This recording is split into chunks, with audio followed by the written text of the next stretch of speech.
IPL 2024లో Punjab Kings మరియు Gujarat Titans ఈ రెండు జట్లు తమ 4వ మ్యాచ్ ఆడేందుకు సిద్ధమయ్యాయి. ఈ రోజు అహ్మదాబాద్ వేదికగా ఈ రెండు జట్లు ఒక ఇంపార్టెంట్ మ్యాచ్లో తలపడబోతున్నాయి. సో ఈ మ్యాచ్ అయితే పంజాబ్ టీంకి చాలా ఇంపార్టెంట్, ఎందుకంటే వాళ్ళు ఫస్ట్ మ్యాచ్లో గెలిచిన తర్వాత వరుసగా 2 మ్యాచ్లు ఓడిపోయారు. దీంతో వాళ్ళు ఎలాగైనా సరే ఈ మ్యాచ్లో గెలిచి కంబ్యాక్ చేయాలనుకుంటారు. కానీ అదరాని జీటీ టీం చూసుకుంటే వాళ్ళు ఆడిన 3 మ్యాచ్లో 2 గెలిచారు, ఒక్కటి మాత్రమే ఓడిపోయారు. మోస్ట్ ఇంపార్టెంట్లీ తమ లాస్ట్ మ్యాచ్లో మంచి ఫామ్లో ఎస్ఆర్హెచ్ టీం ఓడించారు. సో ప్రజెంట్ ఫామ్ ప్రకారం చూసుకుంటే ఈ మ్యాచ్లోకి అయితే ఖచ్చితంగా గుజరాత్ టీమే ఫేవరెట్స్గా బరిలోకి దిగుతారు.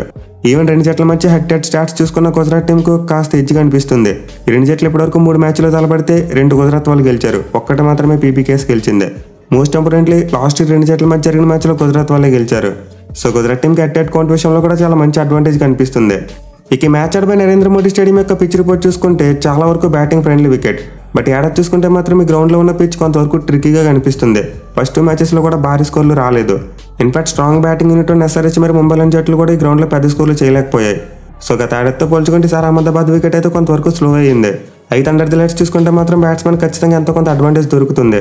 అలాగే బౌలింగ్లో చూసుకున్న మంచి పేస్ వేరియేషన్ చేయగలిగే బౌలర్స్ ఈ పిచ్ మీద చాలా ఎఫెక్టివ్గా ఉండే అవకాశాలు ఉన్నాయి. ఇక ఈ గ్రౌండ్ యొక్క స్టాట్స్ విషయానికి వస్తే మొత్తం 29 ఐపీఎల్ మ్యాచెస్ జరిగాయి. అండ్ 29 మ్యాచెస్లో ఫస్ట్ బ్యాటింగ్ చేసిన టీం 14 మ్యాచ్లో గెలిస్తే చేస్ చేసిన టీం 15 మ్యాచ్లో గెలిచింది. అలాగే గ్రౌండ్లో ఫస్ట్ ఇన్నింగ్స్ యావరేజ్ స్కోర్ 172 పరుగులుగా ఉంది. సో ఈ స్టాట్స్ పెట్టి అయితే చాలా వరకు 50-50 రికార్డ్ కనిపిస్తుంది.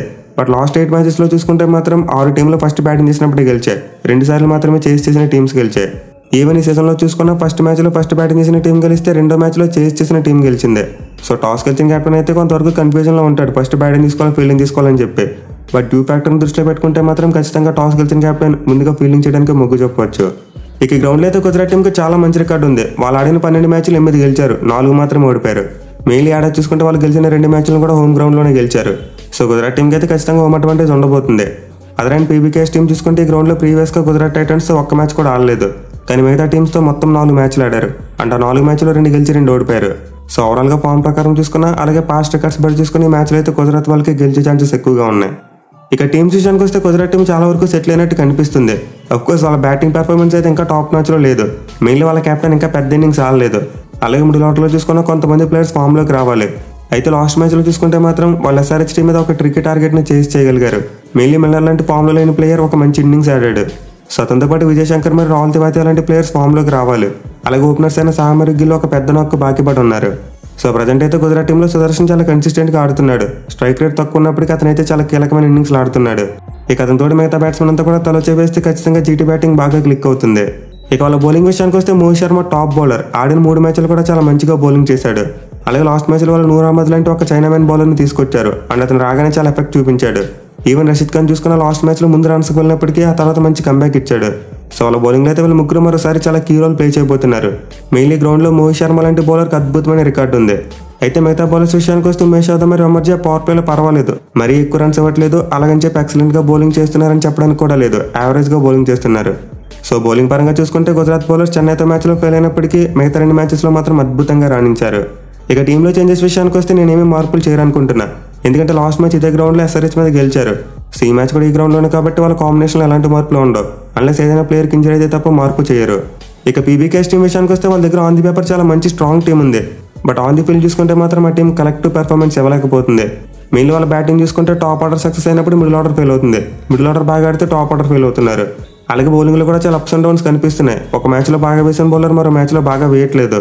సో పీబీకేఎస్ టీం దగ్గర తెప్పట్లని ఇన్కన్సిస్టెన్సీ ప్రాబ్లం ఉంది. మెయిన్లీ వాళ్ళకి మిడిల్ ఆర్డర్లో జితేష్ శర్మ ఫెయిల్యూర్ ఒక పెద్ద కన్సర్న్. అతను ఇప్పటివరకు ఐపీఎల్లో తన రేంజ్ బ్యాటింగ్ చేయలేదు. అలాగే మిగతా బ్యాట్స్మెన్ చూసుకుని ఏదో క్యామ్ ఇన్నింగ్స్లో ఆడుతున్నారు తప్పితే మ్యాచ్ విన్నింగ్ పెర్ఫార్మెన్స్ ఇవ్వలేకపోతున్నారు. సో పీబీకేఎస్ టీం మ్యాచ్లో గెలవాలంటే వాళ్ళ బ్యాట్స్మెన్లు ఎవరో ఒకరు భారీ ఇన్నింగ్స్ ఆడాలి. మెయిన్లీ తమ ఇన్నింగ్స్ మొత్తాన్ని గైడ్ చేస్తే చివరి వరకు క్రీజ్లో ఉండాలి. అప్పుడు మాత్రమే పీబీకేఎస్ టీంకి మంచి స్కోర్ వస్తుంది. ఇక బౌలింగ్లో చూసుకున్న వాళ్ళకైతే హర్షల్ పటేల్ మరియు హర్షదీప్ సింగ్ లాంటి ప్లేయర్స్ పెద్దగా ఎఫెక్ట్ చూపించట్లేదు. మెయిన్లీ హర్షల్ పటేల్ కంటిన్యూస్గా ఫెయిల్ అవుతున్నాడు. అలాగే రాహుల్ జవహర్ చూసుకునే ఇప్పటివరకు పెద్దగా ఎఫెక్టివ్గా కనిపించలేదు. So Sam Curran, Harpreet Kaur మరియు రబాడా వీళ్ళు ముగ్గురు మాత్రమే కాస్త మంచిగా బౌలింగ్ చేస్తున్నారు. బట్ వీళ్ళ ముగ్గురు దగ్గర కూడా కొంతవరకు ఇన్కన్సిస్టెన్సీ ఉంది. సో బౌలింగ్లో కూడా పీబీకేఎస్ టీం ఒక కరెక్ట్ పెర్ఫార్మెన్స్ ఇవ్వాలి. అప్పుడు మాత్రమే వాళ్ళు జీటీ లాంటి ఒక ఇన్ఫార్మ్ టీంని ఓడించగలరు. ఇక వీళ్ళ టీంలో మార్పులు చూసుకుంటే మ్యాచ్లు ఓడిపోతున్నప్పటికీ పెద్దగా చేంజెస్ చేయట్లేదు. అండ్ ఈ మ్యాచ్లో కూడా మేబీ చేయకపోవచ్చు. బట్ ఒక రిపోర్ట్ ప్రకారం చూసుకుంటే లియామ్ లివింగ్స్టోన్ ఇంజరీతో ఇబ్బంది పడుతున్నాడంట. సో మేబీ అతనికి మ్యాచ్లో రెస్ట్ ఇచ్చి రైల్ రూసోని తీసుకోవచ్చు, లేదా అతను ఫిట్గానే ఉంటే లివింగ్స్టన్ని కంటిన్యూ చేస్తారు. సో గైస్ ఈ మ్యాచ్లో నేనైతే గుజరాత్ టీమే గెలుస్తుంది అనుకుంటున్నా, ఎందుకంటే వాళ్ళ ఫామ్ బాగుంది, అలాగే రికార్డ్ బాగుంది. మోస్ట్ ఇంపార్టెంట్లీ వాళ్ళ హోమ్ గ్రౌండ్లో మ్యాచ్ ఆడబోతున్నారు. సో పీబీకేఎస్ టీం కలెక్టివ్గా ఒక అద్భుతమైన పర్ఫార్మెన్స్ ఇస్తే తప్ప జీటీ టీంలో ఓడించడం చాలా కష్టం. మరి మీరు ఈ మ్యాచ్లో ఏ టీం గెలుస్తుంది అనుకుంటున్నారు కింద కామెంట్ చేయండి. Thank you for watching. Have a nice day.